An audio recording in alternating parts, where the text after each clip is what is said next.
I want to thank Andy and all the participants. He volunteered to do this, that's what they do, and he called me actually and said he'd like to do this for Bill.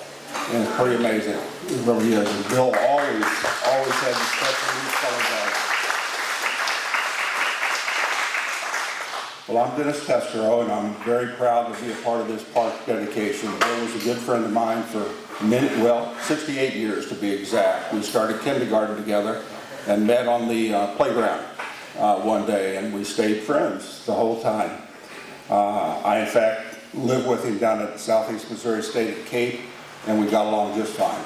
So, anyhow, it was a wonderful, wonderful friendship. After high school, Bill attended Jefferson College, and I'm not going to get into a lot of detail, but anyhow, Bill graduated with honors at Jefferson College, and he was elected to the Jefferson College Hall of Fame. Probably one of his proudest moments is he was elected to the Herculaneum Hall of Fame, and Jim Kasten is going to talk a little bit about that. We're going to have a number of speakers. We're going to have obviously myself, Ed Edwards, who is a classmate and friend of Bill's, Chris Baker for the Herculaneum Fire Department, Jim Kasten for representing the Duncan School District, and Chuck Naeger, friend of Bill's, representing Hillsborough School District. I've got one story I've got to tell about Bill, and this is kind of a bad story. So everybody's here to honor Bill, but I've got to tell one bad thing about him. Well, I don't know it's bad, but anyhow, he was very competitive when we played sports. And one time we were in Little League together, we were on opposite teams, and Roscoe Burrington, who was our junior high teacher, made a bad call. Well, Bill thought he made a bad call, I don't know. But Bill thought he made a bad call on a play. Bill was pitching, so the next guy up was Grover Burrington, a friend of Bill's and Roscoe's son. So Bill tried to hit him 4 times with the ball. Well, I was the next one up. But he missed Grover each time. I was the next one up, and he hit me in the head. So that's one of the ways I remember Bill. And then we played hockey together, and he was mean with the hockey stick. You had to watch your ankles. He was competitive, he really was. I'm going to talk mainly about Bill's service to the city. He was on the Board of Aldermen from 2004 until he became mayor in 2010. And then he served as mayor the rest of that time. He was the city's biggest advocate. There's nothing Bill would not do for the city. It's just that clear. He always wanted to make the city known by other communities in the area, and just did anything and everything. He did it perfect. He planned everything. He always had to help, and Bill never asked for thanks about anything. He didn't expect thanks, he just did it. It's simple. And he wasn't just a joiner, he was a doer. He didn't just get something together, and he did most of the work, he really did.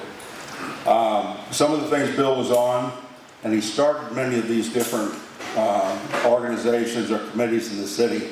He was on the Planning and Zoning Committee. He started the Herculaneum Historical Society. And one thing about that, as a part of the Herculaneum Historical Society, Bill did interviews, and the school was involved in those interviews. And it was of different citizens in the city of Herculaneum. This was done for the 2008 bicentennial. I was really neat. My mom was interviewed. And then Bill, Tom McCord, and myself were interviewed. So I had fun watching it anyhow. But they're on YouTube. If anybody wants to see them, they're on YouTube under Herculaneum Historical Society. You can search it, and they really are neat. Really are neat. And of course, that was Bill's idea. Who else would think of that? He was in Herculaneum Today and Tomorrow. He was on the Master Plan Committee. He was on the Library Committee. He was on the Park Board. And I think even neater is he was the person that brought about the city being the Tree City USA, Purple Heart City, POW MIA City. He organized the annual Veterans Day Parade, and he would do just anything for veterans. And one of the neatest things he did is, you've seen the banners around town on the lamppost. That was Bill's idea, and Bill took care of all that. He did everything to hang them. He didn't hang them himself, but he did everything else. He started the city newsletter. He tried to do something for everybody. He had an Easter egg hunt. He had Halloween. He had an evening with Santa. One story I want to tell is kind of a little out of order of what I was going to say, but it's a veteran thing. Bill, I guess a year ago, something like that, somebody contacted Bill on Facebook, and they'd found an old canteen, and it had his dad's name on it. And it was scratched in on the canteen, every place his dad had been in the service. So this person called Bill and said, tracked him down, said, is this your dad? And of course, Bill said yes, and Bill got that canteen, which I've seen it, it's just amazing. It's literally scratched in by Bill's dad on that canteen, every place he'd been in the service. And he had Margaret, right? He had Margaret, his wife's name on it too. I guess one of the things, I could go on forever, I really won't, but one of the neatest things Bill did was he organized the 2008 bicentennial celebration. And he started that about 5 years prior to that. He had something planned each month for 2008 up until the celebration. Each month he had something planned. He contacted 5 years in advance, I think Jim Kasten helped on this too, but contacted Anheuser-Busch and got the Clydesdales to be in the parade. And not only did he get the Clydesdales to be in the parade, they were down at the fairgrounds the whole week, which I think is probably pretty tough to get the Clydesdales to come. But anyhow, they were on, I guess you'd say, display the whole week. Bill published a book. I encourage, I don't know how many are left at City Hall. There were some at City Hall. Laurie, do you have any idea? Wherever Laurie is? Are there any left? All right, well, there's some left at City Hall. And it's a book that Bill published. He got in contact with every citizen in the city, had them write a history of their family. He put that in the book along with the history of everything else. You know, everything that's in the city. It's fantastic, and I encourage you. I don't know how long it'll last. It's good to look at them because you want to buy it. It's not just a little brochure. It's a really, really terrific book. And he did it. Just that simple. He also did as a part of the bicentennial time capsule. And I don't remember when the time capsule was supposed to be open. I thought that was pretty neat. One of the things he did is he honored the city's oldest citizens. And one of them was my mom, who was 90 at the time. And she was in the parade, and she was just incredibly proud of that. He gave him a medal. It just was neat. He literally thought of everybody, and obviously the veterans were in the parade. One of the things I think Bill would be most proud of is Cage Playground. Bill worked with other people on that, but Bill's always a driving force on everything. And probably most of you know about Cage Playground, but it was the first all accessible playground for disabled people in the county. And I read something in the St. Louis Post a number of years ago, and it listed this playground as one of the best in the whole St. Louis area. It's fabulous if you haven't seen it, and it's busy. It's really busy. He also organized down at the park, so it's so fitting to name the park after Bill. He organized All Bark Village, which is a dog park, which we've used. There are 2 dog parks down at the park, and people use them. When we've been down there, people come from different parts of the county to use this All Bark Village. He organized the Rack on Loop Trail down at the park. I think it's about I don't walk it very often, but I think it's about a 2-mile trail. I think there's a 1-mile route and a 2-mile route. But Bill did all that. The sign coming into the park, we've had covered until today, and when you're leaving, you should be able to go by, of course this way is the park, and the sign should be uncovered, naming it after Bill. And we should have, or we covered them all? Covered them all. We'll unveil later today a replica of the sign. It's just really, really neat.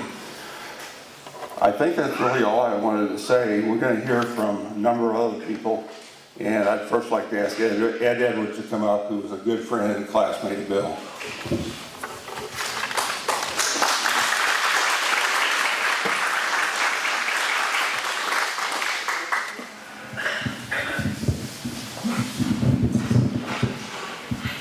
Thank you, Dennis. This is truly an honor for me to get to come up and talk about a friend that I didn't get to know until later in life because we were away from my job and we came back 2014 and got on the city council with Bill, and if he finds out that you'll help him volunteer for something, you were in trouble. Because he had a way of organizing things and doing things. But when you're with someone and you get to know them when you're with them a lot, because you talk about different things, you hear different things. And we were on different committees and different functions, and I'll get to one of his favorites at the end, but he had talked about growing up in Herculaneum. This man, if there's a blood color for Herky, he's got it. Because he talked about growing up in Herculaneum with his childhood friends, Kevin, Dennis, Mike, Tom, Grover, and others that he knew growing up that meant everything to him. And I looked at him one day and I said, "You had a great childhood, didn't you? You were blessed." He just looked at me and said, "Yeah, I was." Because he talked about his mom and dad, he talks about his sisters that he loved so much in their families, what it meant to them. But that's where he got his character, his personality, and his citizenship, mainly citizenship. Because when he went to Herc, he talked about grade school and high school and what it meant to him. And that threw a drive in him for his further education. He became a biologist or a science teacher at Hillsborough, spent those years there, and it meant so much to him. We would be out somewhere doing a presentation or something. I said, somebody would come up to me and say, "Oh, Mr. Haggard, how are you doing?" And I said, "You know them?" I said, "Yeah, that's one of my students' child." Because he had them at school too. And that just happens as time goes on.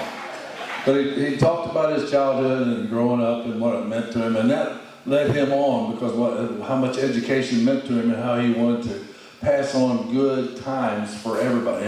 And Des was right, he met everybody. I don't care if he was 2 or if you were 102.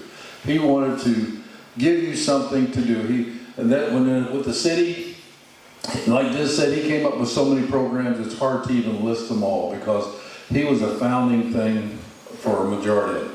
Tree City, he loved the Tree City.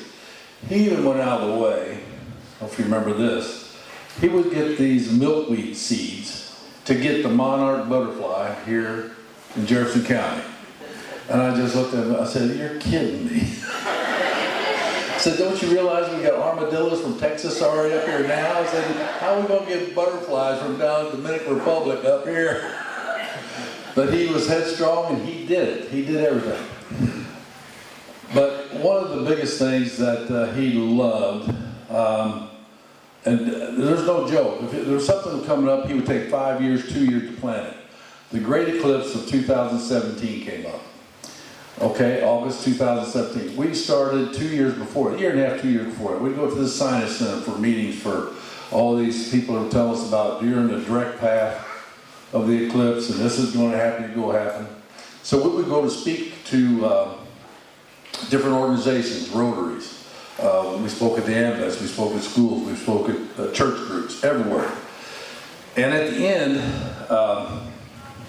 he knew I had a liking to gab. So at the end, I always talked, I said, "Look, folks, you cannot, there's several things in life that happens to you that you remember for the rest of your life. This eclipse will be a great event, we're going to have a party, but yet, no matter where you're at, you got to see it." Bill got the glasses, he got this, he got that. At the end, I would come up with a story that said, you never know what you're going to have or what you're going to do.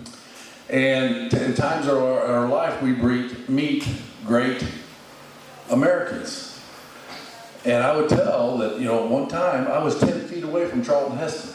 10 feet. It was a political rally in Poplar Bluff at the big function. Somehow I got 10 feet. I waved at him. I didn't shake his hand, but I waved at him. The next person I would talk about that most of you would know, I was surprised that some of my classmates knew, is a guy by the name of Clint Hill. Are you all familiar with Clint Hill? Clint Hill was the Secret Service agent that jumped on the car with Mrs. Kennedy, Mr. Kennedy, and got in that car and did his job. For 50 years, they tried to get him out to come out to do public speaking, talk about it, write a book. He wouldn't do it. he met this young lady that would do his biography and do it right. They did it. They came to Poplar Bluff. Now, if you can imagine, it's a businessman in Poplar Bluff. Over 500 people attended the rally. And after it was, he was up on the stage. And after it was over, he was sitting in the chair along with the young lady. And it was over. Nobody went up. Not a single person. But guess who? I went up to him and I shook his hand and I said, Mr. Hill, I want to thank you for your service and everything you've done for this country, and I appreciate you telling your story. And he thanked me. He's just a humble, thankful person, and told stories of some of the things he did with Miss Kennedy. He was Miss Kennedy's bodyguard, and he told some things that he'd done. But anyway, when I started telling a story, Bill was sitting in a chair, put his elbows on his knees and shake his head. I said, Bill, you never know who you're going to meet. That to me, those are great American heroes. But I want you to know, since May 17th, I added another person to that list because I got to know and be with Bill Haggard. He meant so much to so many people. He'd done so many things. Like I said, his family couldn't say enough. The city, he was a devout to his city. And Jim can tell you things about that. Bill is not perfect. Wasn't perfect, okay? Bill was Bill. If you knew Bill, you knew Bill. And dry sense of humor, it's just what he was, But he loved the city, loved his family, and he loved Rose. She was the light of his life. He always, I said, where's Rose? Oh, she's with her sister, with her mom. She's on vacation and this, that. But he always knew where she's at, always cared for her, very much. I'd like to thank you for letting me speak. I want to thank the city of Herculaneum, all the city employees that have devoted their time to assist him in getting his things done he wanted. Mark and the crew, they couldn't do, I don't know how many times I set up tents, set up chairs, set up everything in the past 15 years for the city, for Bill. I'd like to thank the fire department. That was also a love of his. And the way I understand it, I thought he had told me that his father, Casey, was a charter member of the volunteer fire department in the early 50s, I think. So Bill meant so much to this community, to this state, that, and I think September, there's a fire engine rally coming up that meant so much to Bill. So what we're doing today, hopefully, just giving a little honor to a man that gave a big honor to the city of Herculaneum. Thank you.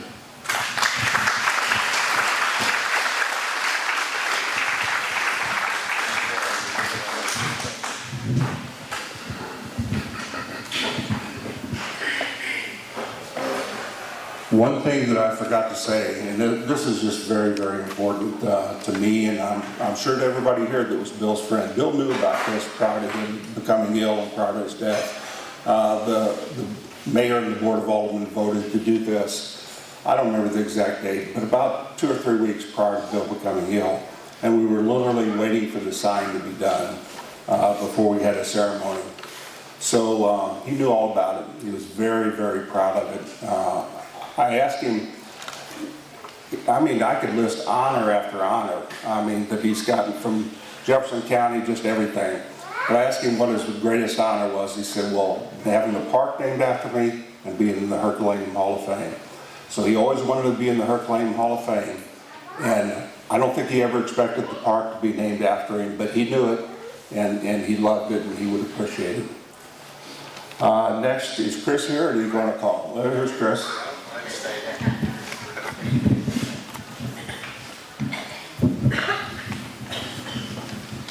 Yeah, we had Festus had a fire on Scenic Drive, so I ran out here like a crazy man thinking it was Scenic Drive, and I'm like, okay, and I looked at the address, I'm like, it's Festus. I'll stay here and run the next call.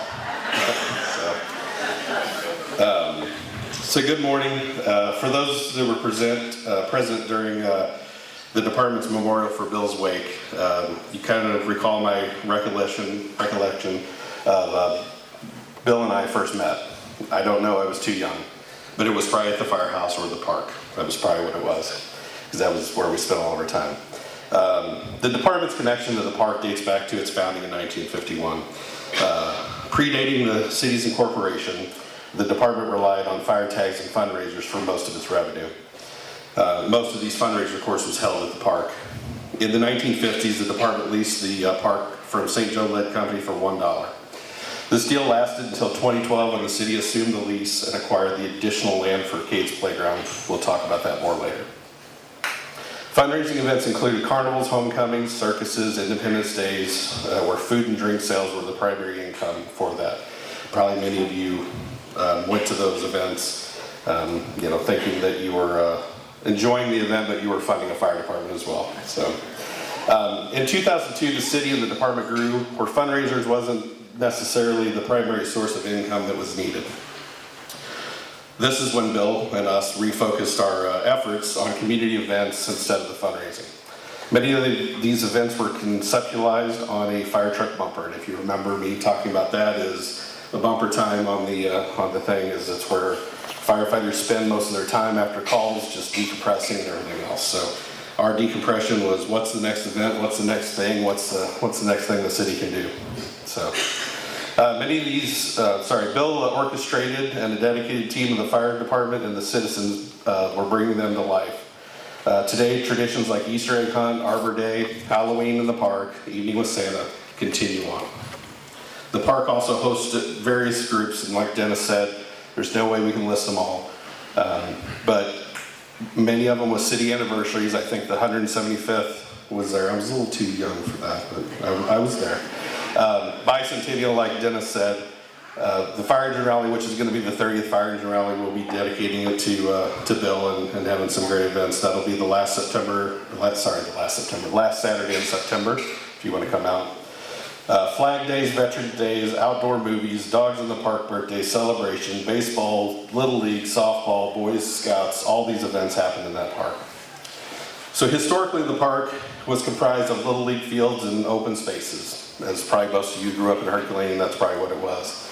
In 2006, in collaboration with J. Doty, Doe Run, and the Park Board, and of course the city officials, the Joachim Loop Trail project commenced. Securing grant funding, the trail was completed and opened in 2008. My wife Sarah initiated a discussion with Unlimited Play in 2010 about constructing an all-inclusive playground here in Herculaneum, like Zachary's playground in St. Louis. With a little persuasion to the city and its officials in 2012, we had a proposal ready and the grand opening in November 2015. Bill spearheaded the fundraising as always to the playground. At the same time, we explored the idea of a dog park, leading to the creation of the All Bark Village in 2013. As you know Bill's love for the Cardinals, now you know where the name came from. So none of these advancements could be possible without the persistent backing of the board, mayors, city administrators, aldermen, staff, everything. As we go through the event procedure today, most of them are here from past. If you see one of them, show the gratitude of what this park has become over the years. In conclusion, I believe the park has been a significant asset to the city, serving as a constant venue for community gatherings and delighting residents of Herculaneum as well as surrounding areas. Bill devoted a bunch of his life and time on countless hours here, whether as a resident, a fire chief, alderman, mayor, organizing and contributing to various events. There's no more fitting person than him, a remarkable citizen and a friend who could dedicate this beautiful park to. Thank you.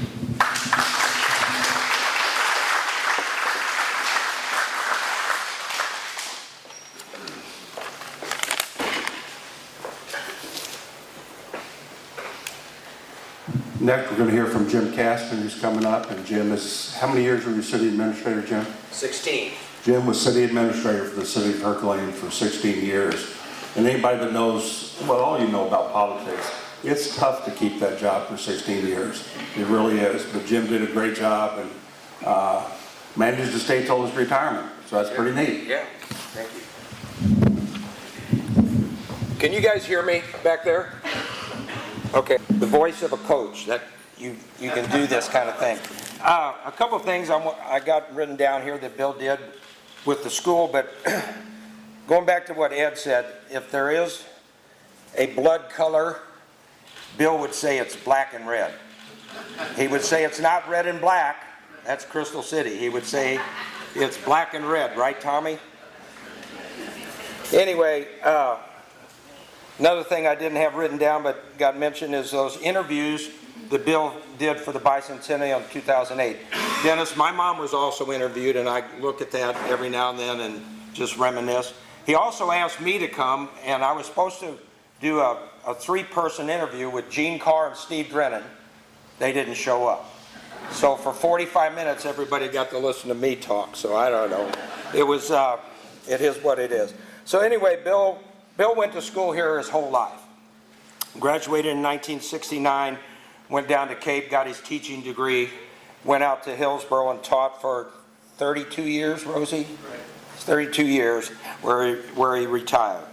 He was on the school board for 2 terms, from 78 to 84, and then the last term in 81 to 84, he was actually the vice president of the school board. Like Ed said, the Hall of Fame was Bill's, one of Bill's, I don't know, what he put a lot of heart and soul into. He was actually, about 2006, Rob Bradshaw, who was AD over there, assistant principal, got a bunch of coaches together and talked about forming this Hall of Fame. And so we set up some bylaws. John and Frank Dugan were on the committee, Darrell Shy, Stan Helms, and myself. And then once that bylaws committee was formed, we went out into the community and asked people to get on the committee that would be the selection people on the committee. And Bill did that for, I'm not sure how many years, but I want to say at least 10. I know he wasn't on the committee the year he got inducted to the Hall of Fame, because that wouldn't look good, because I know he got himself off there.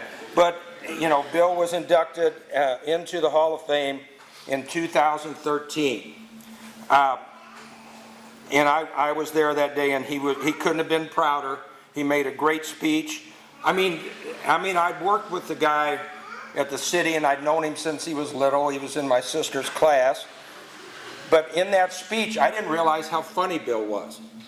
I mean, did you remember that speech, Dennis? I mean, he had us rolling in the floor. He was so funny. Anyway, sorry. Thank you. Yeah, I'm not a tech person. I don't know. Anyway, so a bunch of the projects that we did over there at school were they kind of came, well, the commemorative tiles. How that got started was the Victory Bell was in a place at the school that was just, I mean, it was just on a pile of dirt, basically. And a bunch of coaches decided, well, we want to go to the school and have them build like a place that looked good with tiles and a bench and all that. Well, the school didn't have any money, so we thought we would do these commemorative tiles. Well, that kind of fell through, but we got Bill involved in that, and Bill, in Bill Haggard fashion, decided, hey, we're going to keep doing this, and we may not turn the money in to do something with the Victory Bell, but we're going to recognize all these past alumni and their families and the teams that have done stuff. So that, I don't know how many tiles are over there now. I know it's in the hundreds, and I know they're still doing it, but Bill's the one that got that going. It's over there on the wall behind the bleachers. Then in 2018, or a little bit before that, like Dennis said, usually Bill was doing this stuff 2 years out. He knew that the 100th year reunion of the first class graduating at Herculaneum was coming up.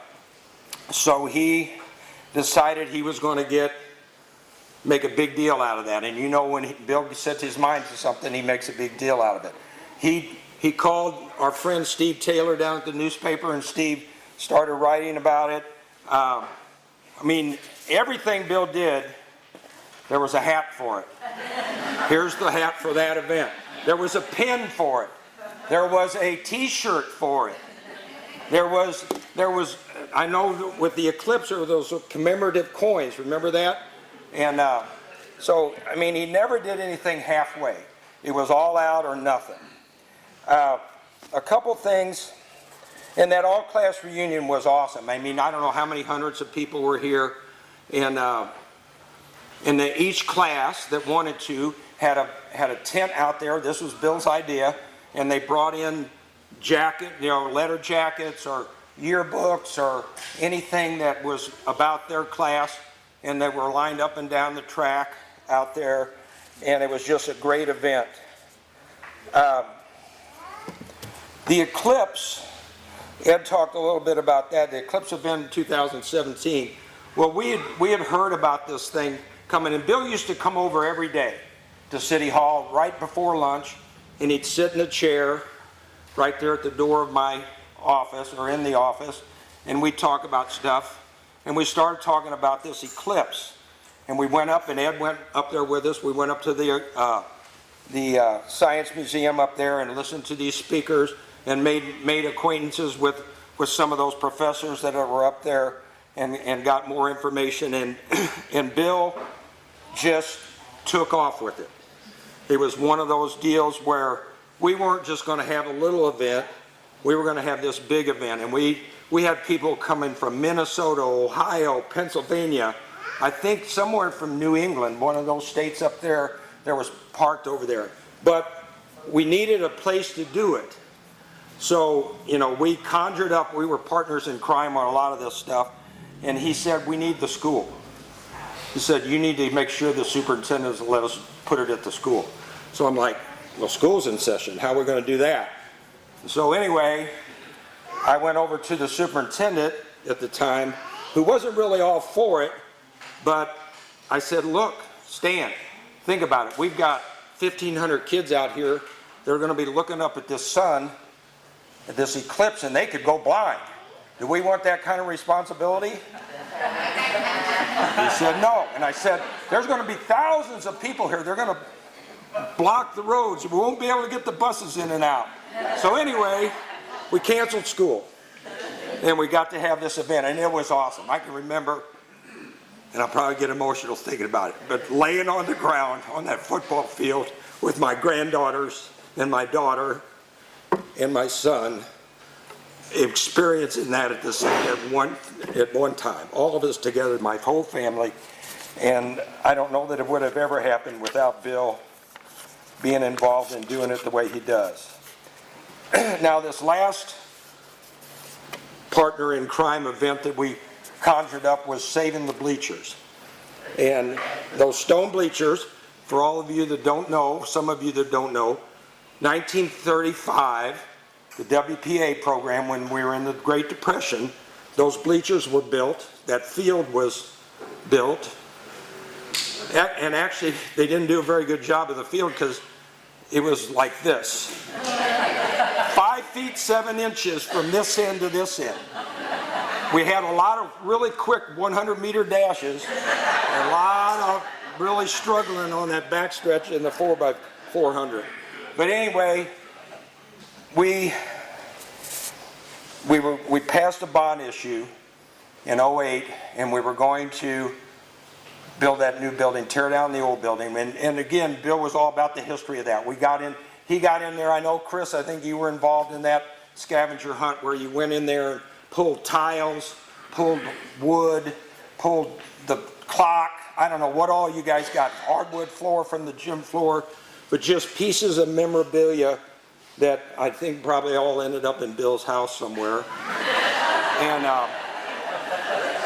speaking of that, Laurie called me last week and said, I got this tub of these books. And somehow I kind of remember this, that the school had these books and they were going to get rid of them. And I don't know if the school called Bill or Stan Helms found and Stan Helms called Bill, but Bill ended up with them.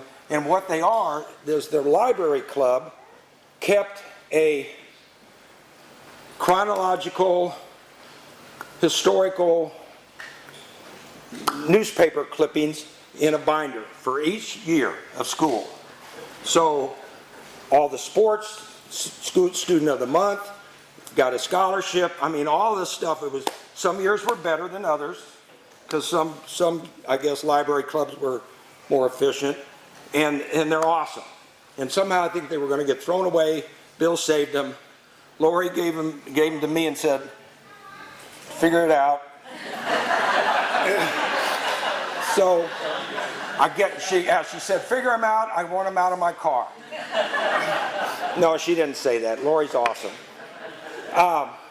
Anyway, so I took them over to school, and they are so excited that they got these things.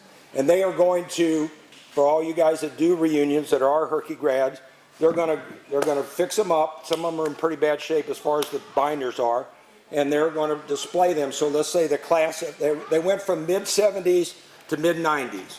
So all you old people aren't involved in it. But anyway, so whenever a class reunion comes, say 1984 comes, that would be, what would they be, their 40th reunion this year. So they would come and they would put out the years of 82, 83, 84, and these students could come in, alumni could come in and look at them, and they're so excited to get them back. But anyway, back to the bleachers. So when we passed this bond issue, and the bleachers were crumbling, simply from neglect, really. They didn't put any kind of sealer on it.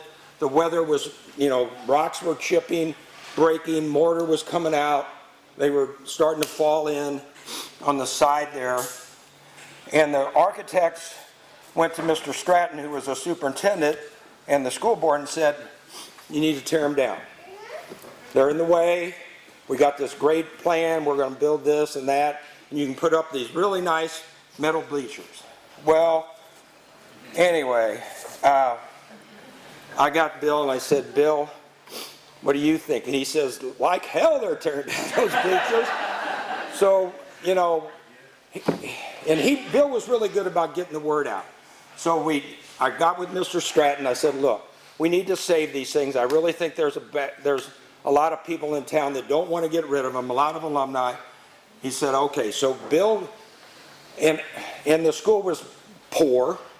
This was during the recession. And Mr. Stratton was tight with money, God love him.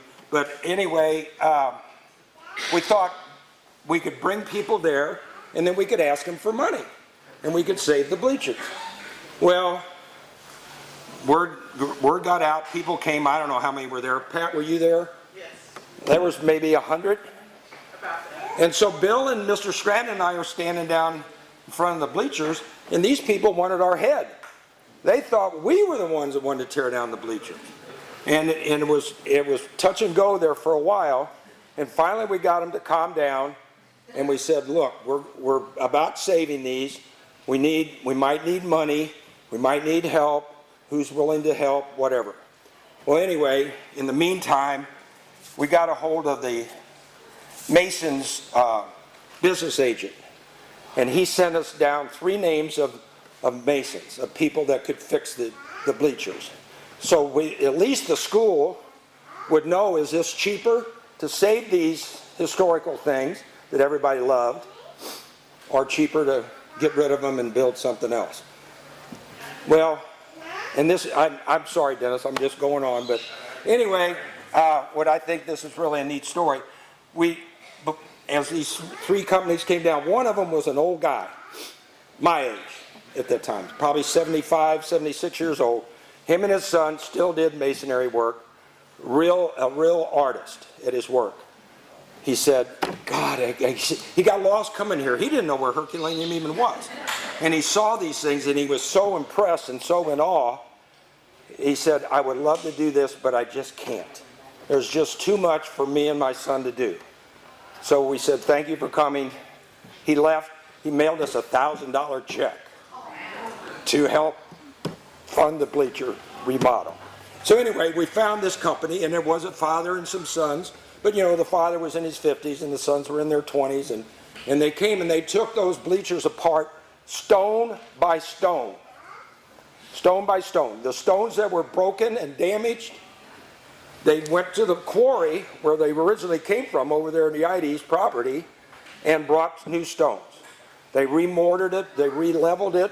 I mean, go look at them, it's just artwork to the hilt. Guess how much? $100,000 was all it cost. It would have cost more to tear them down and build those nasty looking, stone bleachers aren't that comfortable either, but uncomfortable metal bleachers. So it was an easy sell to the school board and to our superintendent, and we didn't get lynched and ran out of town. But anyway, Bill was all about the school, all about the town, and you guys all know that. And I think just knowing that there was a person like that in this town and in this community, that if there was something that needed to be done, that you could go to him and he would say, let's do it. There's a way to do it. We're going to make it happen. And he would get people involved, sisters, Rosie, his friends, Steve at the newspaper, the fire department, the board, friends, who sang the national anthem here? Was that a tape? Okay, I didn't know, because there was a young lady, her name was Jackson, right? That used to sing all the stuff. So he found, when we would have these events, Bill would just bring in people, and he found this young lady, then she would come and sing. And actually, she was the daughter of an alumni, Jimmy Jackson's niece, that Tommy knows, that went to school with us. But anyway, I'll shut up because Dennis said I only had 8 minutes. I think I went 12 or 13.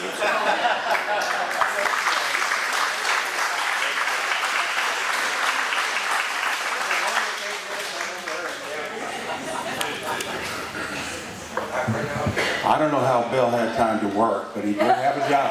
All right? And his job was at Hillsborough High School. He was a biology teacher, and Chuck Naeger, a friend of Bill's, is going to talk a little bit about Bill's, we'll call it career other than the city of Herculaneum. There you go. I'm going to try to talk over there. Like Jim, I'm not a tech person, so I'm going to try to just talk to you this way.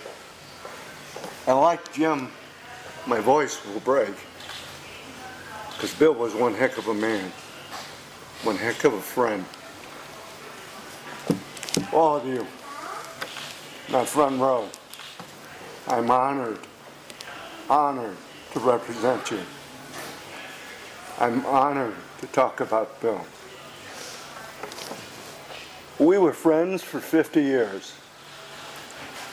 I was starting the career of a teacher, so was Bill.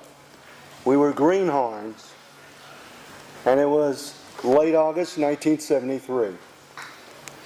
Well, Bill and I both were willing to endure eating in the school cafeteria. I think we just liked bad food, I'm not sure. And we quickly learned we had a lot in common that we liked to talk about. The Cardinals, the Blues, city politics. Boy, did I learn quick that Bill had a city he loved. Family, did I learn quick how much he loved you guys. Sorry. We also always talked about how are we ever going to survive life in a classroom. Well, we learned how to duck. And 28 years later, I retired, with Bill still being my friend, and he was for 50 years. What a positive force for people in our community. There was nothing Bill wasn't involved in. You name the committee, he didn't just figure out how to join it, he figured out how to recruit other people and how to run it. He dearly loved his students, and he worried about their future, and he taught them so well. There are some real master teachers over there, but Bill was up there with them or above them. One of the people I know who deeply respected Bill Haggard, when she was at Hillsborough, her name was Jennifer Lynn Naeger. And she was one of the co-valedictorians of her class. She took Bill's anatomy class, and she worked harder than I've ever seen her work in terms of school. And that was one of Bill's unique talents. He convinced so many students to work harder than they were used to and to learn. And the list of people who were Bill's students who then went on, a few to be doctors, many to be nurses, lab technicians, working the ambulance run. So many of them learned so much from Bill. When Jen graduated, I asked her one day what teacher she most respected at Hillsborough. And she had been my student. Loaded question. But I already knew her answer. She deeply respected Bill. And she said, "Dad, Mr. Haggard pushed me. He wins." And she smiled. She smiled. I talked about that Bill loved to join committees and then fixed, every one of you have talked about this, how he accomplished so much. He worried about the students and their future, as I said, and so he quickly got involved, and pretty many people at that table and myself with a walkathon every spring. And we would walk 10 miles, and of course we'd take the money that was pledged, and we did it for scholarships for Hillsborough seniors. Well, we did that walkathon for approximately 20 years, and there was only one person who walked every mile of every walkathon, and it was Bill. Stubborn as he was, even at the end, got to do it. Well, when it became popular to go to trivia contests, we decided we'd create a trivia contest and use the proceeds for scholarships. We wrote the questions. Well, we wrestled a few of the questions from Bill. He wrote most of them. We planned the contest. We worked our buns off that night. Bill was always the chairman or co-chairman of that committee, our guiding light. He wanted to be on the Hall of Fame committee, where it chose students to go to the Hall of Fame. And he was on it every year. He was involved with the NEA scholarship committee when they chose the winners of the scholarships, always. He worked like heck as department head for a long time. He was heavily involved in NEA, and you name the committee that concerned NEA, Bill was there, including the one that was a challenge, and that of course had to do with salary and welfare. Hey, Bill was our chief negotiator some years. He was deeply, deeply involved. What an impact he really did have. Now, several of you have told humorous stories, and I wasn't going to tell this one, but now I have to. Our daughter, bright as she was, sometimes, unlike her mother, she used bad judgment. And Bill's legendary test in that anatomy class was the so-called bones test. And the students were provided with cat cadavers to study from. We had a cat at that time called Streaker. Bill took great fun in calling the cadaver that Jen worked with Streaker, just to harass her. Jen, somewhat worried about that test that was coming up, convinced Bill that she'd be allowed to take her cadaver home. Well, at that point, Bill made the mistake of saying yes. And then mistake after mistake happened. Our dear daughter did not talk about this to her parents. The day that she wanted, on the Friday, to take the cadaver home, and we always let her drive a car in because she was so involved, she took one of our coolers, one of our best coolers. Yes. That night, sunny May night, she puts Streaker in the cooler with just a little bit of ice, proceeds to drive home, parked the car on the driveway, blacktop driveway, doesn't take the cooler out of the car. Yes, ooh. Doesn't take the cadaver out of the cooler. And here's the faux pas. She then doesn't do anything about this, I think probably forgot, for over 24 hours.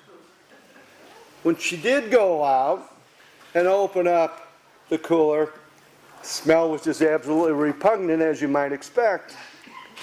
And that image of the cadaver in that cooler, no, we never use that cooler ever again. Now, all that was Jennifer Lynn's mistakes, not William Haggard's. But, buddy that he was of mine, I had to tell him how irresponsible he was for not emphasizing to our daughter, hey, think about this. And there's one more story I'd like to tell, so bear with me for a little while here. Whenever we got ready to write the questions at the trivia contest, Bill and I oftentimes were chosen to write the sports questions. And one year we decided we would create 10 questions over the St. Louis NBA basketball Hawks. Now, they were in St. Louis from the mid-1950s through 1968. They were world champions, NBA world champions, in 1958. Same NBA that produced, all the people that you hear about, Kobe and Michael and LeBron. So they were part of the St. Louis sports fabric. And we decided what we would do is we would simply list some of the stars that were, when the Hawks were in St. Louis, played there. And what the participants would have to do is name the college that those stars attended. Now, we thought that would be easy to do. Because in those days, players actually went to college for 4 years. Didn't just immediately join the NBA. And in those days, it was almost impossible to transfer schools. So, we knew that Cliff Hagan, who was one of the Hawk stars, had also been part of the Kentucky team that won a national championship, blah, blah, blah, blah. Either he or I could have listed, just off our cuff of our brain up here, many players and where they went to school. Unfortunately, the participants in the contest could not. And as those questions were asked, you heard a rumble sort of growing out there. And when we read the scores, were they brutally low. We had more than a couple people come up and explain to us what idiots we were for creating that category.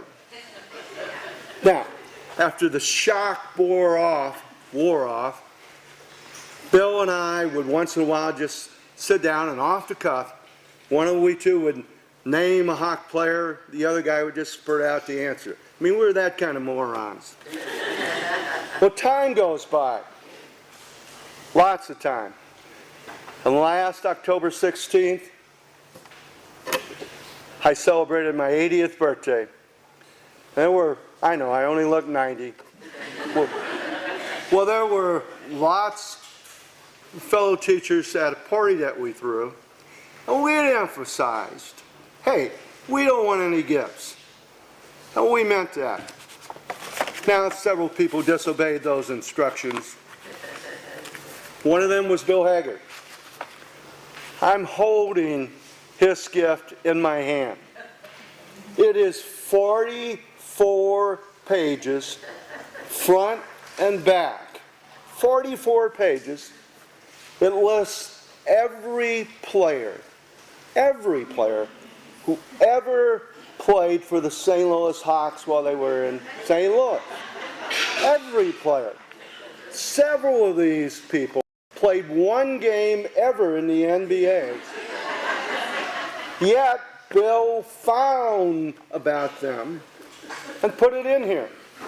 Now, I know, in this modern age, yes, information is readily available, but if those of you, and you all knew Bill Haggard, only that Haggard mind could have ever told some of the trivia things that are included in here.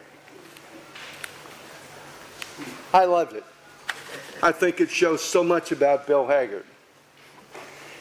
His willingness to try to really understand his friends, to try to really make them feel good about life.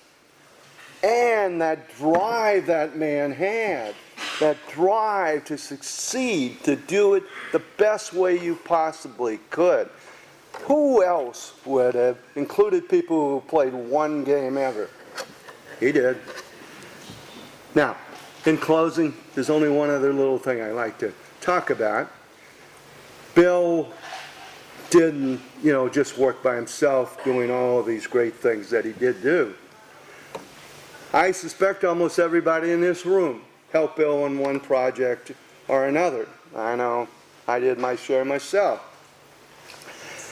But none of us, I don't think, matched the efforts of that little Irish lass who was Bill's buddy, helper, who when Bill was down, she told him, "You can do it." When Bill was a little cocky, she said, "Whoa, buddy." Rosie, for all of us in this room, if we had a mate like you, and I do, we were lucky. I do. Whoa! We were lucky indeed. We are lucky indeed. Bill, if you can hear me, you did so much good for so many people. Thank you.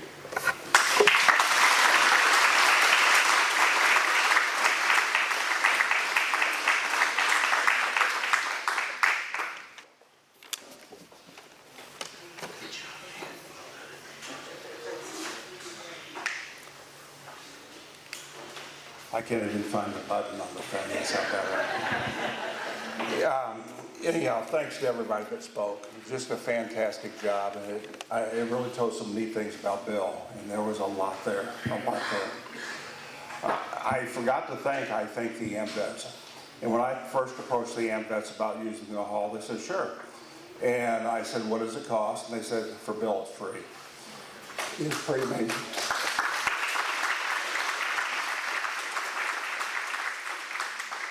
I'd now like Mayor Wright to come up, if we could. Oh, there you are. Thanks. Dang, I can't find the button either. I'll do it for you. I got it. I like the no mic too. It works.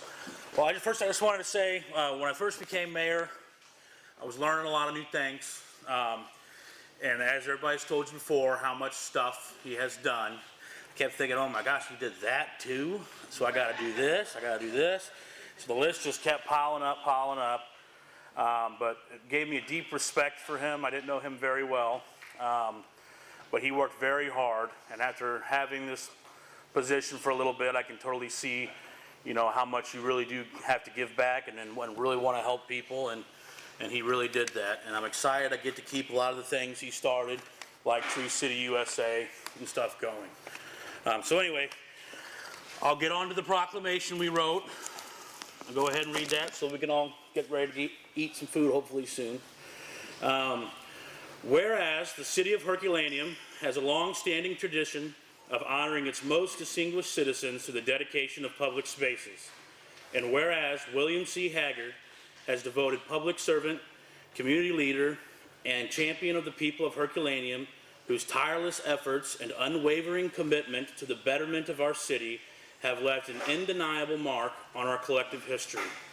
And whereas, during the remarkable life of service, William C. Haggard taught biology at Hillsborough High School for 32 years, served on the Dunklin R5 School Board for 6 years, was a firefighter with the Herculaneum Fire Department for 50 years, serving as its chief for 35 years, was president of the Jefferson County Firefighters Association, served as Ward 1 Alderman for 6 years, and mayor for 13 years, and was a member of the Herculaneum Planning and Zoning and Park Boards, Herculaneum Historical Society, Herculaneum Today and Tomorrow, the Bicentennial Committee, the Herculaneum Cemetery Association, the History Book Committee, the Dunklin R5 Hall of Fame Committee, and the Jefferson County Historical Society.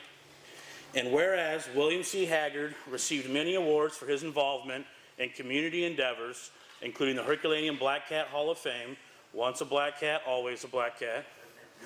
And whereas it is fitting and proper that we, the people of Herculaneum, gather to pay tribute to the life, work, and enduring legacy of William C. Haggard, and whereas the Herculaneum City Park and beloved green space in the heart of our city shall henceforth be known as William C. Haggard City Park, serving as a lasting testament to his honor and his memory. Now therefore, I, Mayor Wright of the city of Herculaneum, Missouri, do hereby proclaim that the Herculaneum City Park shall be officially renamed William C. Haggard City Park, effective immediately, in recognition of William C. Haggard's selfless dedication to the city of Herculaneum and its people, and to preserve his legacy for generations to come. Thank you.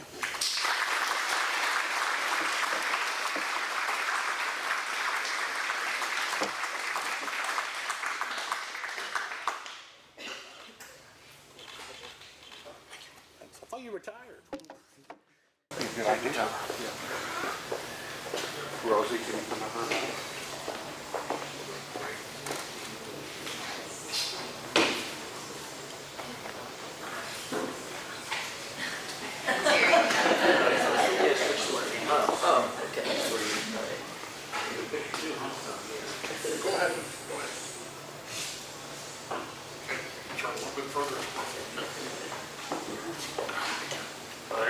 Yeah, where on that?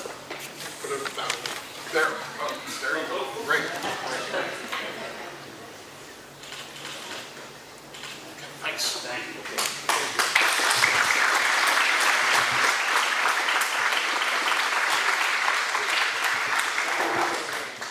Thanks, Mayor Wright. We appreciate it. And he really is doing a good job of trying to carry on the things Bill did. And that's really important to the city. It happens to be very important to me. The next thing we want to do is present the sign itself. Laurie, can you come up? There you are. Laurie is the city clerk at Herculaneum, and she has just been incredibly helpful in all this. A lot of people have, as I said, but Laurie's just been above and beyond, and she'd like to unveil the sign. And by the way, there's a sign. The sign is up now down at the park. We've just put that up recently. Mark Johnson, who's been very helpful, the Public Works Director, and he put it up, and it's going to be uncovered today. So when you go out of town to the south, the sign will be there. Want this?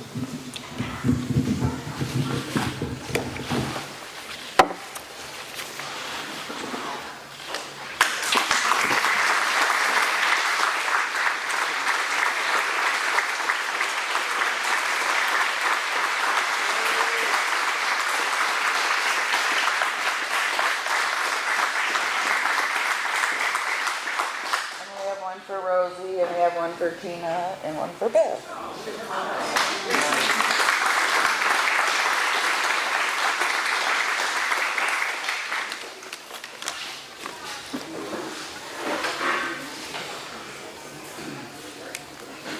Well, thanks so much to everybody. I think it's pretty obvious all the things Bill did, and we really haven't touched on everything, but just an amazing, amazing individual, a wonderful, wonderful friend.